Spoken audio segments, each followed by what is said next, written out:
welcome back to my channel. I'm Jessica, and today I have a tag video. I haven't done a tag in quite a while, but this is one that I decided I wanted to do once I saw Alex do it on her channel about a month ago. I just had to fit it in the schedule. Alex used to be One Beauty Addict. Now she is Alejandra Lisette, and I'm going to have her link down below. This tag was created by Anya, and I'm going to have her video listed down below as well, so you can click on their links and see their videos. Yeah, this is the low buy / no buy tag, and yeah, it needs to be done. It definitely needs to be done. And my phone is ringing. Of course it is. I'll be right back. Sorry about that. That was the hubby calling, and you know, I knew it was about that time that my son was going to need to get picked up, and he's like, I'm going to pick him up, and that makes my life easier, so I'm glad I answered that phone call. Alrighty. Into this tag. Like I said, it was Anya that created it. I saw it done by Alex. Again, those ladies are going to be listed down below, so definitely check them out because we all have very different perspectives on a no buy or a low buy. And yeah, there's specific questions, and I'm going to get into them. I don't think I'm going to tag anyone to do this because I don't know who to tag, to be quite honest. Everyone is on a no buy or a low buy this year, and if you guys want to do it, please. I'm going to have the questions down below. I would love to hear what your answers are because we're all a little bit different. We have different circumstances, different lifestyles, so I'm curious to hear what your answers would be. All right, let's get into these questions. The first one is, how long have you been on your low buy or no buy? As I said, I am on a no buy. And I am just over 2 years and 4 months into my no buy. My first year was a complete no buy. The only thing that I did buy within like the last month or so of that no buy was cotton rounds because I absolutely needed them. And I have since switched to reusable ones, but back then I didn't have those. So my first year was a complete no buy. And then I went into my second year with replacement only. And I didn't want to ask for gifts or anything like that unless the gift was as a replacement. Yeah, I set pretty strict rules for myself, but it's what's working for me. And now that I am working on year 3, I still have the same rules as last year with a little exception. It is still a no buy with replacement only, and I am allowed to accept makeup or beauty items as a gift if it is for like a birthday, an anniversary, Christmas, that kind of thing. If it's for a specific something, not just, hey, I felt like buying you this or whatever. Amanda doesn't count because that was really sweet that she got me that one palette. ColourPop, honey. That was just a random act of kindness. That's not something like, I think it's different if it's like your family or whatever that constantly buys you stuff. Yeah, I wasn't allowing any of that last year. So specific gifts, specific purposes this year, I am allowing it. I figure it's the least I can do working on year number 3. All right, let's get on to the next question. What motivated you to try a no buy? This started, it just seems like forever ago. It was myself, Amanda, and Yana were all kind of chatting, and Amanda was struggling with wanting to do a no buy, and I am a super competitive person when I'm competing with myself, but I also like to really encourage other people. So we kind of came up with this idea that we were gonna not buy anything. I think it was for 3 months, just to kind of to break Amanda in a little bit to see if she could do it, because she had been struggling with the not buying thing, and she did it. She did it, and I'm proud of her. I'm proud of her, and she's doing good. I think she's almost 1.5 years now. I can't remember. She'll correct me in the comments because my brain doesn't remember all these things, but it was like her dipping her little toe in to get adjusted, and it really changed her mindset, and that is what started it. And when those 3 months was over, I'm like, I'm just going to go a little bit longer. And then I was like, I'll go a little bit longer. And next thing you know, I was like 8 or 9 months, and I'm like, I might as well just go a full year. And it just kept going. When the first year was up, I was like, okay, I still have a ton of stuff here. I don't really need anything. I want everything, but I don't need anything. And I just kept going.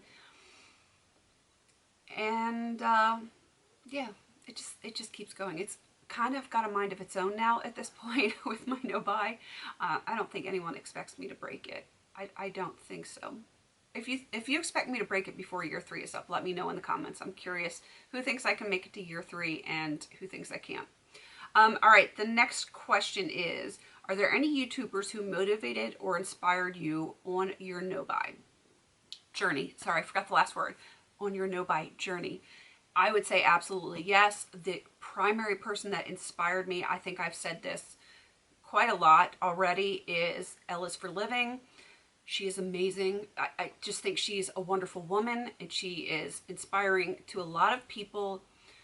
She had quite a large collection of makeup and beauty products, and she kind of was determined to get through all of her stuff or declutter it if it was no longer any good. She didn't like it anymore or whatever. But she kind of said one day, I guess, that she just wasn't going to buy stuff. She already had so much. And she inspired me to do the makeup use up. She's got like a Facebook group. I don't know if she started it or if someone else did. I honestly don't. I never even looked to see who created that. But she got me into that. And it was very inspiring to me. Just if she could do it, and she had been going for so long, I was like, I can do this. I have a ton of stuff. There's no reason why I need to buy anything else. No reason at all. There was stuff in my collection that was absolutely brand new that I'd had for years that wasn't even swatched. Why? Why would I do that? And this is one of the points that she brought up.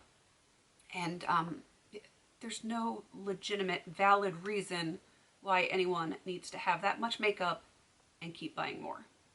In my opinion. It's my opinion. This is all my opinion. So Ella's for Living, I will link her down below as well, along with Alex and Anya. Let's move on to the next question. What is a positive aspect that you've experienced on your no-buy? Quite a lot of positive aspects.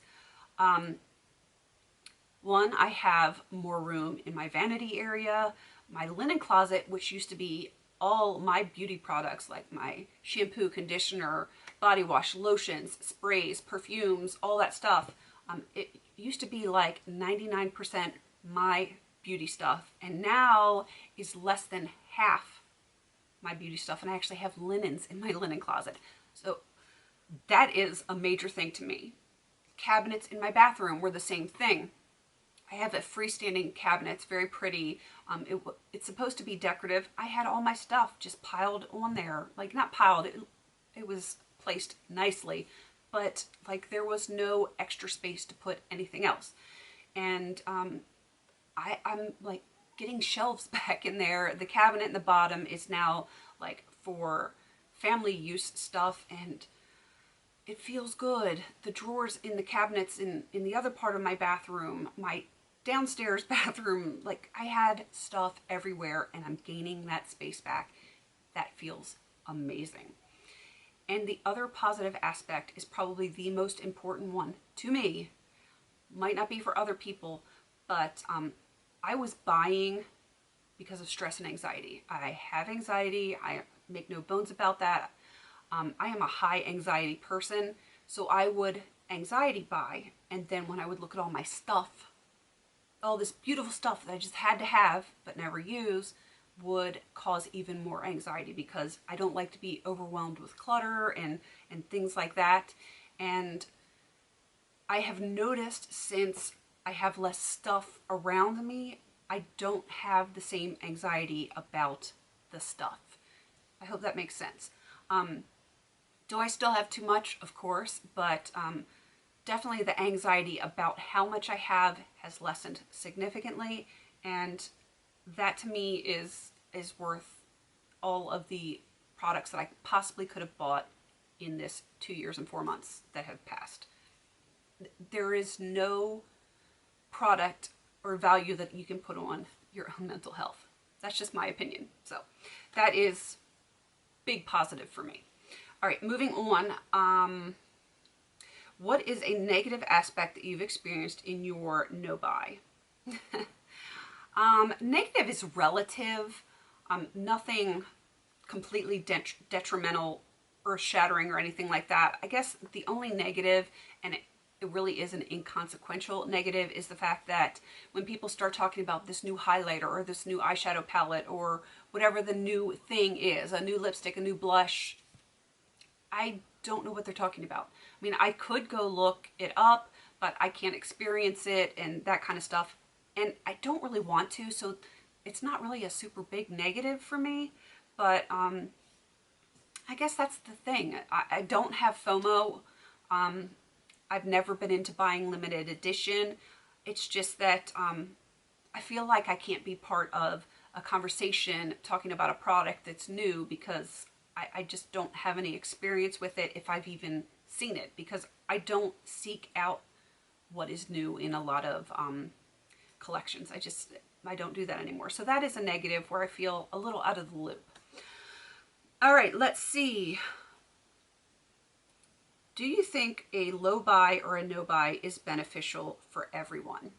In a word, no, I don't. Which a lot of people are probably thinking that I'm a little bit crazy because, you know, I've been on one for so long that I probably should promote it for everyone, but I don't think everyone needs it.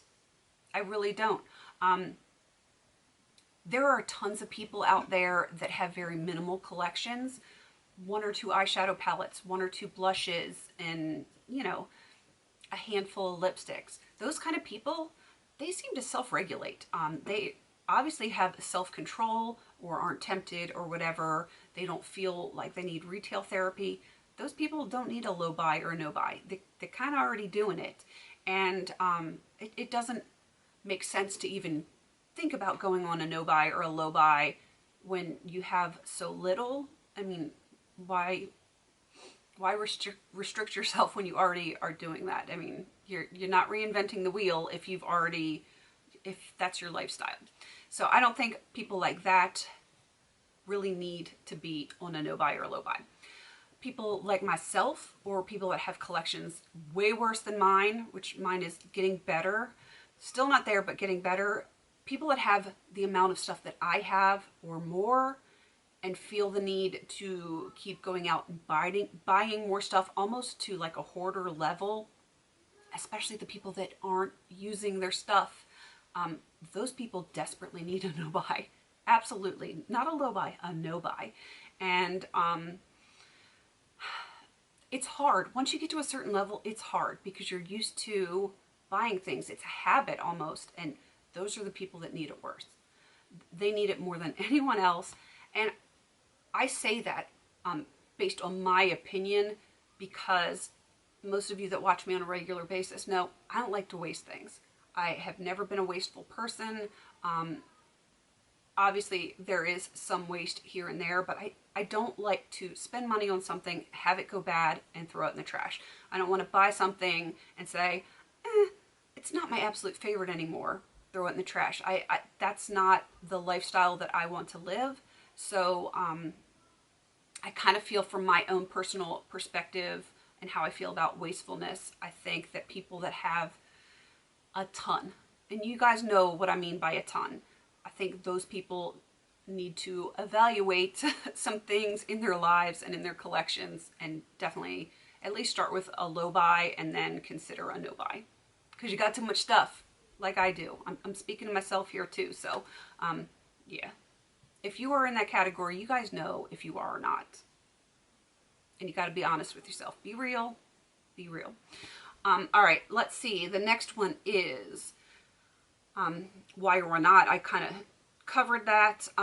What is some advice that you have for people starting on a low buy or a no buy? My first piece of advice, and this is something that I will say time and time again, and everyone that's ever talked to me about it can vouch for the fact that I will say this. do an inventory. Yeah, and in case that was unclear, do an inventory. You need to know what you have before you go on a no-buy, especially so you know what parameters to set on your no-buy, and if it's realistic. You have to know what you have in order to know what you don't need to buy. And that was a big motivator for me for in the beginning when Yana, Amanda, and I all talked about it. I had just finished or was in the process of doing my inventory, and it was frightening. Do an inventory. It will convince you that you don't need to buy anything. Trust me, it will convince you. And then my next piece of advice is start small. Do a month, do 2 months, whatever you feel like you can realistically do. Set that as your goal and then work from there. You got to start with baby steps before you can take off running. That's just the way it is. Very few people have the willpower to start on day one and just keep going. So set small, realistic goals. Once you reach that goal, then set a new goal. That's kind of what I've done. I mean, yeah, my goals have gotten lengthier and lengthier, but I didn't start saying I was going to do a year. And look where I am now. All right, before my camera overheats, let me do the last question. What have you learned from this experience? The major thing that I have learned through this experience, aside from the fact that I have way too much stuff, is that in the grand scheme of things, I don't miss the latest and the greatest. I don't miss the new stuff that is coming out because a lot of it isn't new. Yeah, there could be slight variances in formulation, ever so slight difference in colors, but really there's only so much you can do with an eyeshadow palette or a blush or a lipstick, highlighter, what have you. The new really isn't all that new, and odds are whatever newness is coming out, I have something very similar in my collection already. So yeah, a lot of things just, they don't tempt me anymore, and I've learned that some of the things that I bought back in the day really are still awesome, and I don't mind picking them back out of my collection and working with them. So that is my experience anyway. You don't need new. Do your inventory, and good luck. If you're considering a no buy, good luck, or a low buy, whatever you want to do. It doesn't start easy, it gets easier. So I thank Anya for creating this tag. It's a good one. It's perfect for this beauty community and panning community. I love it. Alex, thank you for doing it on your channel so that I actually saw it. I discovered Anya this way, and now I watch her, so that's awesome. And if you want to see my inspiration, Ella's for Living, she's going to be down there, so definitely go check her out. Show her some love. I am going to put the questions down there, and please let me know if you are going to be doing this tag. Please don't forget to like, comment, and subscribe. And until I see you on my next video, have a beautiful day.